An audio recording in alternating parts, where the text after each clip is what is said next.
तर आज सकाळी मी 5 वाजता उठलेलो आहे आणि व्यवस्थित झोप पण घेतलेली आहे 6 तासाची करेक्ट. आणि त्यानंतर मेडिटेशन आवरलं आणि मग लगेच प्री वर्कआउट बनवलं. प्री वर्कआउटमध्ये मी कॉफी पण ॲड केल्या.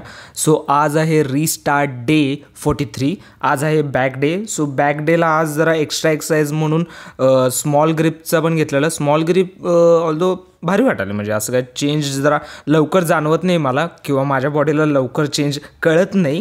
खरं नॉर्मल बॅकला जे घेतो आहे ते आहेच. हायपर एक्सटेन्शन घेतो आहे मी. डेडलिफ्ट मला जास्त हेवी जात नाही, त्यामुळे हायपर एक्सटेन्शन घेतो आहे. आणि हे जे आता जे ओट्स बघायला हे मी काल रात्री प्रिपेअर करून ठेवलेले, त्याबरोबर क्रेटिन घेतलेलंच. दुपारच्या जेवणामध्ये दही एकदम भारी आणि घेतलेलंच. आणि घरी परत येत असताना कॉलेजमधनं एडमामे खाल्लेलं, जे मी थोडंसं 10 ग्रॅमच आहे ते पण. आणि घरी आल्यानंतर माझं प्रोटीन संपलेलं, माझं MBचं प्रोटीन संपलेलं. सो हे जे मी परवा दाखवलेलं त्या व्हिडिओमधलं हे प्रोटीन आहे. प्रोटीनचं काय तर कॉर्नफ्लेक्स टाईप आहे. आणि वॉटरमेलन घेतलेलो. पुस्तक वाचायचं कंप्लीट झालं आजचं. आणि पुस्तक वाचून झाल्यानंतर लगेच मी ॲप्स मारायला बसलो. ॲप्स मी डेली मारालो आहे, खरं लो इंटेन्सिटी मारालो आहे. त्यामुळं हे बघा फरक काय लगेच जाणवत नाही. ॲप्स ट्रेनवाला तर वर्षानुवर्षे लागतात.